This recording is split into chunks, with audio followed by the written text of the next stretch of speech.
Halo para pendengar, dimanapun kalian berada, selamat datang kembali di konten tahunan kita, yaitu konten Isekai of the Year.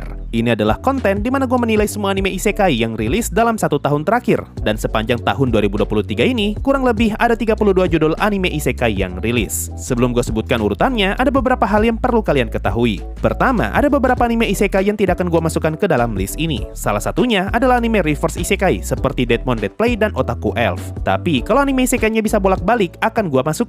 Contohnya seperti Isekai The Cheat, Rogoni Sonoete, Sunrise, dan Hataraku Sama Season 2 Part 2. Lalu anime Kaminaki tidak akan gua masukkan karena animenya sendiri yang ngomong kalau mereka bukan Isekai. Kemudian anime Isekai Movie dan OVA juga tidak akan gua masukkan, contohnya Tensura Movie dan Tensura OVA. Anime lanjutan tahun kemarin pun tidak akan gua masukkan, yaitu Shadow Garden Season 1 episode 15-20 dan juga Isekai Ojisan. Dan terakhir, Konosuba Megumin akan tetap gua masukkan ke dalam list ini. Kedua, karena ada 32 judul anime Isekai di list ini, gua tidak akan menjelaskan panjang lebar kelebihan dan kekurangan setiap animenya agar kontennya tidak kepanjangan. Tapi kalau kalian pengen tahu penjelasan yang lebih detail, silakan tonton konten Isekai musiman. Dan terakhir, list ini akan gua bagi ke dalam 5 kategori, yaitu kategori ampas, kurang, mendingan, bagus, dan paling bagus. Oke, sudah cukup disclaimer-nya. Berhubung konten ini bakalan panjang, langsung aja mari kita mulai.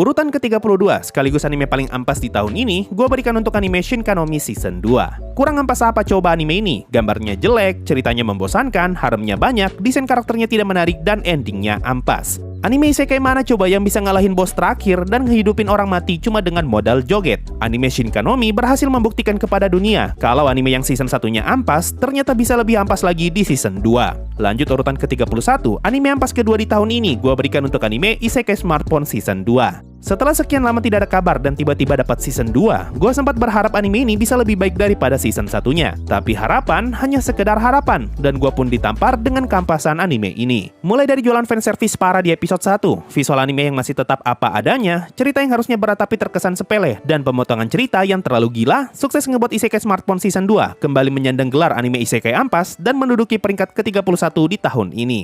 Pindah ke urutan 30, anime ampas berikutnya gue berikan untuk anime Isekai Shokan wa Nidome Desu. Ini adalah anime dengan episode 1 yang tampak menjanjikan, tapi semakin gue tonton anime ini, semakin ampas pula animenya. Mulai dari gambar animenya yang buram, scene action yang cuma sekedar lompat-lompatan doang, scene perang yang terasa seperti perang-perangan, perkembangan cerita yang membosankan, dan teman satu kelas yang cuma sekedar numpang lewat di Isekai. Satu-satunya yang bagus dari anime ini hanyalah episode terakhirnya yang betulan tamat, sehingga keampasan anime ini tidak perlu diwariskan ke generasi berikutnya. Lanjut urutan ke-29, ini adalah anime Isekai terbaik dari yang terampas di tahun ini, yaitu anime Isekai The Cheat atau Iseleve.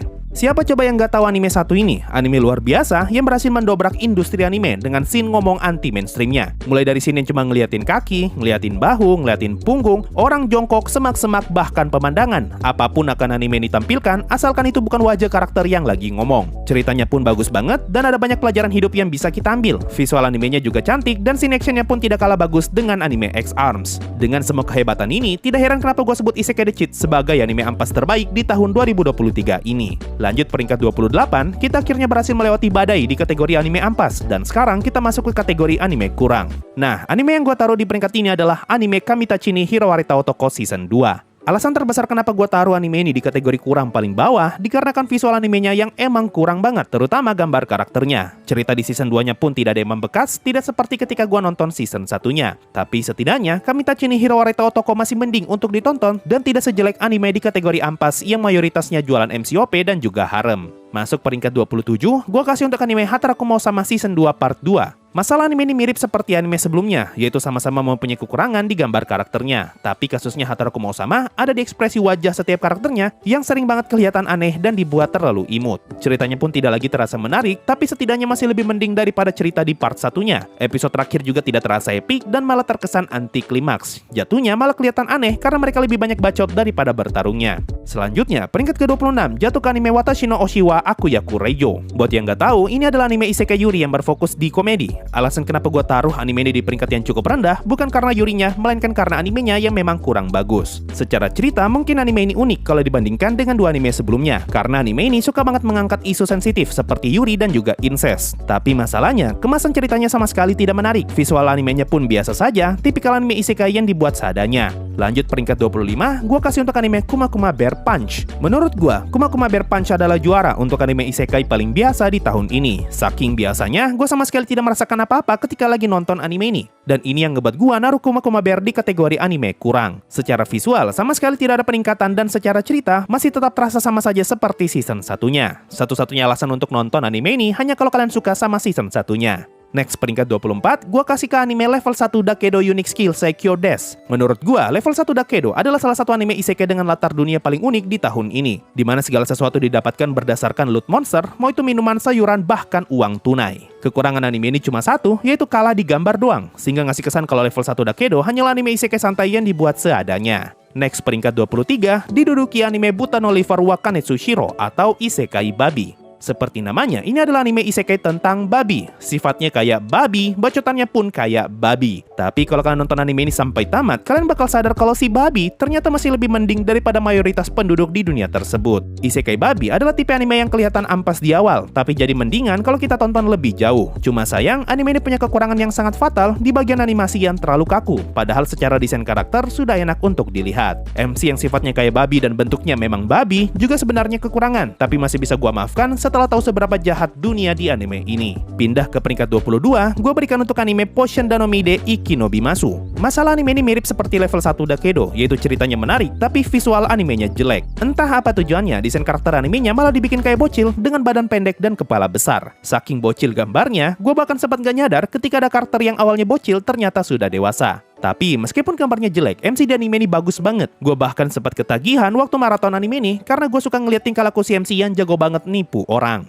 Lanjut peringkat 21, peringkat ini dipegang sama anime Sunrise. Konsep anime ini menarik banget kalau dibandingkan dengan kebanyakan anime isekai otome, karena karakter utama kita bukan tereinkarnasi masuk ke dalam game, melainkan mereka jadi seperti dewa yang bisa ngasih firman dan akan didengarkan oleh para karakter di dalam game alias isekai. Selain ceritanya yang unik, visual animenya pun masih bisa diterima dan tidak bisa gue sebut jelek. Satu-satunya yang gue rasa kurang dari anime ini adalah episode terakhirnya yang terkesan terlalu ajaib. Masuk ke 20 besar, ini adalah anime terakhir yang ada di kategori kurang, yaitu anime Tensei Kizoku no Isekai Boken Roku atau gue sebut sebagai isekai bocil. Kekurangan anime ini cuma satu, yaitu MC-nya yang terlalu hyperaktif dan bacotnya minta ampun. Saking bacotnya, bahkan ada satu scene yang ngeliatin si MC kayak lagi nge-rap. Sifat hyperaktif ini yang ngebuat gue susah untuk peduli dengan MC-nya, terutama ketika si MC lagi kesusahan dan ceritanya mencoba serius. Alasan terbesar kenapa gue taruh anime ini di peringkat ke-20, murni karena gue cocok dengan tipe komedi di anime ini, dan ada banyak banget momen yang berhasil ngebuat gue tertawa. Kalau dari segi visual, gue rasa biasa saja, dan kalau ngomongin cerita, gue rasa ceritanya juga biasa saja. Tipikal anime isekai OP yang dikelilingi harem. Lanjut peringkat 19, sekarang kita masuk ke kategori anime mendingan, dan anime yang ada di peringkat ini adalah One Turn Kill Nesan. Intinya, ini adalah tipikal anime lucu-lucuan dengan MC yang dikelilingi banyak cewek. Satu jenis dengan Konosuba, meskipun animenya tidak se-ikonik Konosuba. Komedinya pun buat gue tidak terlalu lucu, tapi setidaknya gue masih bisa menikmati pengalaman menonton anime ini. Tidak ada satupun kekurangan yang berarti dari anime ini, visualnya pun sama sekali tidak jelek dan ceritanya masih bisa diterima. Pindah ke peringkat berikutnya, yaitu peringkat 18, jatuh kepada anime Isekai Vending Machine. Satu hal yang paling gue suka dari anime ini adalah openingnya. Malahan buat gue, Isekai Vending Machine adalah anime isekai dengan opening paling enak di tahun ini. Kalau dari segi cerita, anime ini menarik banget, asalkan animenya cuma fokus ke hubungan antara para penduduk isekai dengan si vending machine. Tapi ketika masuk di bagian serius, buat gua ceritanya terkesan dipaksakan agar semua masalah bisa selesai berkat bantuan si vending machine, dan jatuhnya malah terasa cringe. Lalu kalau masalah visual, gua rasa Isekai Vending Machine adalah salah satu anime isekai dengan visual yang paling enak untuk dilihat di tahun ini. Lanjut peringkat ke-17, gua berikan kepada anime Why Raeliana Ended Up at the Duke's Mansion. Secara cerita, gua sama sekali tidak ada masalah dengan anime ini. Tipikal anime isekai dengan MC perempuan yang punya unsur romance dan juga drama. Nah, yang jadi masalah, anime ini punya kekurangan yang cukup terasa dari segi visual. Mulai dari gambar animenya yang kelihatan buram, ada banyak transisi antar scene yang kerasa patah, dan juga karakter background yang wajahnya sengaja dihitamkan, meskipun mereka mempunyai dialog. Tapi kekurangan visual itu masih bisa gue maafkan berkat ceritanya yang lumayan menarik. Next peringkat 16 dipegang sama anime Okashina Tensei. Sama seperti Isekai Babi, Okashina Tensei masuk kategori anime yang harus kita tonton lebih dari 3 episode untuk tahu di mana menariknya anime ini. Awalnya anime ini lumayan tidak jelas apakah pengen jadi anime santai atau anime serius. Sampai akhirnya ketahuan kalau Okashina Tensei sebenarnya adalah anime politik berkedok manisan. Barulah di sini gue mulai bisa menikmati ceritanya. Visual animenya pun tidak jelek dan sangat cocok dengan vibe animenya yang lumayan serius. Berikutnya, peringkat ke-15 gue berikan untuk anime Jitsuwa Ore Saikyo Deshita. Satu-satunya alasan gue taruh anime ini di peringkat 15 murni karena gue suka sama karakternya Charlotte. Buat gue, Charlotte adalah karakter yang nge-carry anime ini. Andaikan karakternya Charlotte tidak ada, gue pasti taruh anime ini di kategori kurang. Cuma itu saja yang bagus dari anime ini, sisanya biasa aja. MC-nya tidak menarik, visual animenya tidak terlalu bagus, dan ceritanya pun tidak beda jauh dengan anime isekai santai pada umumnya. Lanjut peringkat ke-14, gue berikan ke anime Rogoni Sonaite Isekai. Sama sekali tidak ada yang spesial dari anime ini selain tingkah laku MC-nya yang sangat menarik. Tapi kalau disuruh pilih, gue masih lebih suka MC di anime Potion de Danomi. Buat yang gak tahu, autornya Rogoni Sonaite dan Potion de Danomi adalah orang yang sama, yaitu Funa Sensei. Alasan kenapa gue taruh anime ini di peringkat 14, murni karena visual animenya tidak jelek seperti Potion de Danomi dan ceritanya pun sangat bisa gue nikmati.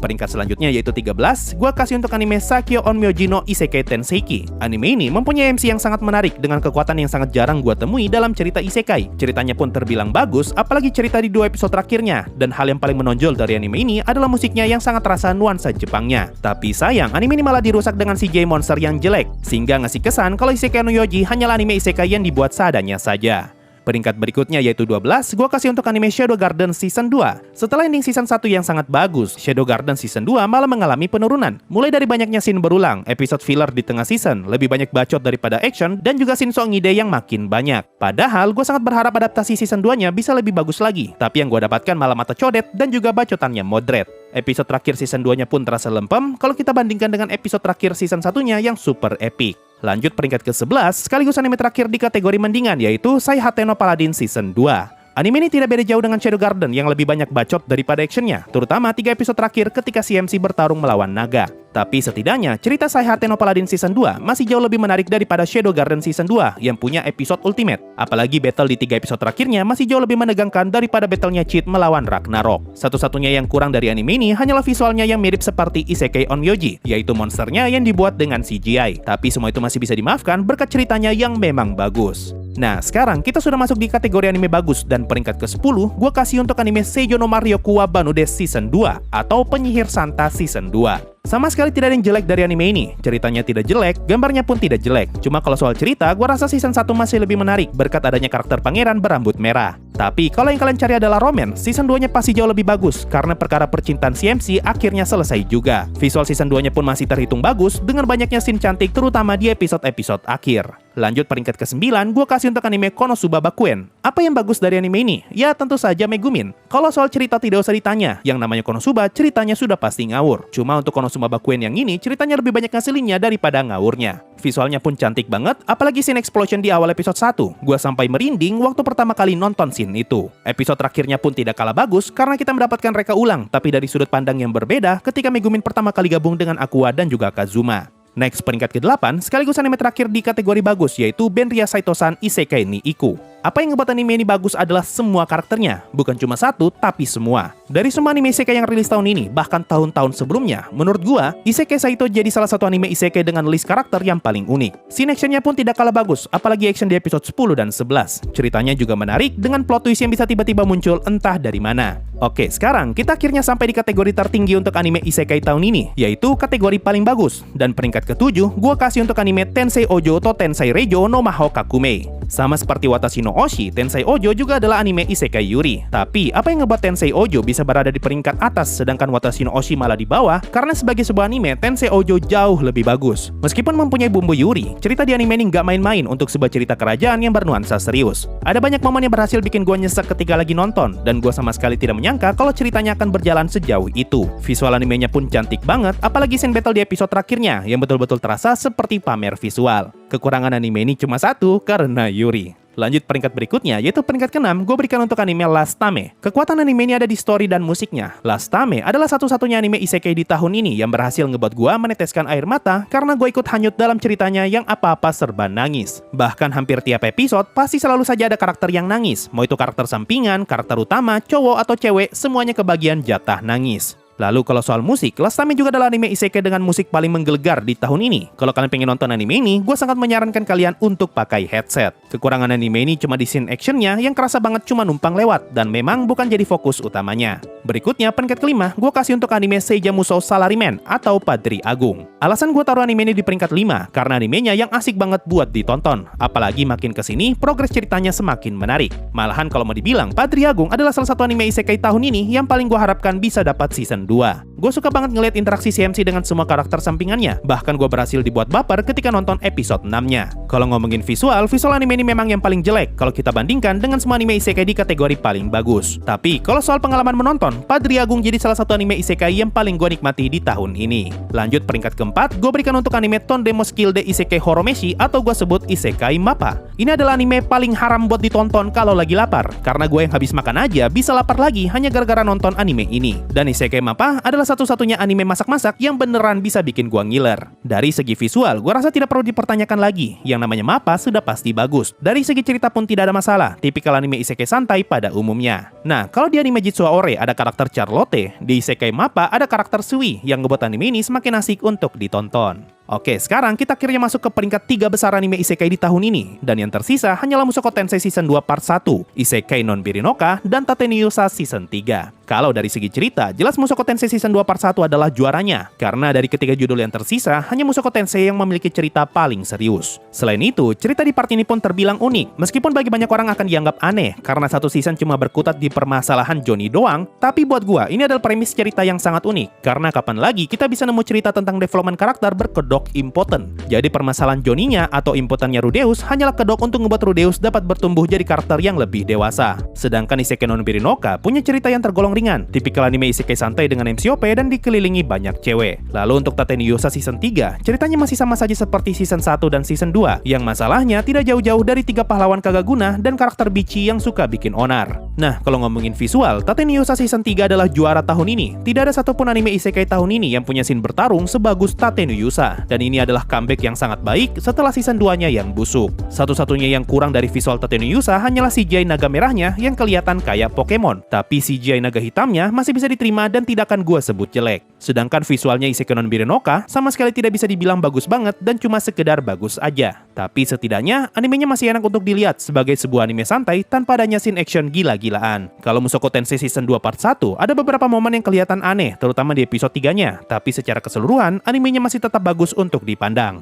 Nah, kalau secara visual dan cerita, Isekai non Birinoka kalah sama Tateniyusa dan Mushoku Tensei, lalu apa bagusnya anime ini? Jawabannya ada di pengalaman menonton. Terkadang kita lupa kalau anime bukan cuma soal bagus-bagusan cerita dan visual, tapi anime juga harus bisa ngebuat kita merasa nyaman dan nikmat ketika lagi nonton. Isekai non Birinoka adalah anime isekai yang paling gua nikmati di tahun ini. Sebagai anime tentang kepala desa, gue berhasil dibuat hanyut dengan cerita santainya, dan gue ikut larut ke dalam kedamaian anime ini. Dan sebagai orang yang pernah baca mangganya, gue tahu seberapa busuk manga Isekai non Birinoka yang sering banget anu sana sini. Tapi ajaibnya, bagian anunya dihilangkan dan CMC hanya fokus ke satu istri saja. Bahkan gue sama sekali nggak sadar kalau istrinya hamil karena gue nggak tahu kapan mereka anunya. Seniat itu animenya dalam menyembunyikan scene anu-anunya. Tapi gue tahu Isekai non Birinoka hanya akan sebagus ini di season 1 saja. Karena masuk season 2 nanti, mau tidak mau animenya pasti bakal fokus ke anu sesuai dengan cerita di novelnya. Nah, kalau Mushoku Tensei, premis ceritanya memang menarik, tapi harus gue akui kalau gue pun terkadang risih dengan scene anunya. Meskipun gue tahu kalau anu memang adalah salah satu ciri khas dari cerita Mushoku Tensei. Sedangkan Tateniyusa Season 3 masih tetap berhasil ngebuat gue kesal setiap kali ngeliat tingkah laku bodoh para pahlawan yang gampang banget ditipu bici. Gue sempat bikin konten reactionnya dan gak jadi naik karena gue nggak sempat ngedit, dan isinya cuma gue yang marah-marah doang ngelihat kedunguan si para pahlawan. Sampai tamat pun, gue tidak begitu peduli sama ceritanya Tateniyusa. Apalagi setelah ngelihat cliffhanger episode terakhirnya yang lagi-lagi ngasih tahu kita kalau masalah di season 4 nanti masih akan berkaitan dengan si Bichi. Nah, itu tadi pendapat gue mengenai 3 anime isekai terbaik di tahun 2023 ini. Sekarang kalau disuruh pilih, anime mana yang bakal gue pilih sebagai peringkat pertama di tahun ini? Mari kita mulai dari peringkat ketiga. Untuk peringkat ini, gue berikan kepada anime Tateniyusa Season 3. Meskipun visualnya yang paling bagus, tapi tetap gue masih lebih senang nonton 2 anime yang tersisa. Lalu untuk peringkat pertama, gue akan berikan untuk anime yang paling berhasil mematahkan ekspektasi gue dan yang paling gue nikmati di tahun ini. Apalagi kalau bukan Isekai non Birinoka. Sayang sekali, Mushoku Tensei Season 2 Part 1 masih kalah dengan Isekai non Birinoka di mata gue. Apa yang ditawarkan Mushoku Tensei masih belum cukup untuk mengalahkan apa yang telah Isekai non Birinoka berikan. Mushoku Tensei Season 2 memang bagus, tapi gue jauh lebih suka nonton Isekai non Birinoka daripada Mushoku Tensei. Perlu diingat, ini adalah konten Isekai of the Year versi Megane Sensei alias versi gua. Jadi semua penilaian yang gua buat di video ini berdasarkan selera gua pribadi, tanpa mempertimbangkan pendapat ataupun selera orang lain. Dan buat selera gua, Mushoku Tensei Season 2 Part 1 masih belum bisa ngalahin Isekai non Birinoka. Nah, itu tadi list Isekai of the Year 2023 versi Megane Sensei. Di akhir konten Isekai of the Year tahun lalu, gue sempat ngomong kalau sepertinya akan ada lebih dari 30 judul anime isekai yang rilis di tahun 2023. Dan ternyata, tebakan gue benar. Harapan gue untuk tahun 2024, semoga anime isekainya tidak tambah banyak dan berkurang jadi setidaknya 20-an saja. Dan semoga tahun 2024 ini, Overlord Movie bisa rilis di Indo. Mungkin itu saja untuk video kali ini. Tidak terasa sudah 5 tahun gue ngebuat konten Isekai of the Year ini. Dan entah sampai kapan, konten ini akan tetap ada. Gue ucapkan terima kasih banyak kepada para penonton yang sudah setia menanti konten Isekai of the Year dalam 5 tahun terakhir. Makasih semua yang sudah mendengarkan list super panjang ini, dan sampai ketemu lagi di konten Isekai of the Year 2025. Saya admin Megane Sensei, dan bye-bye!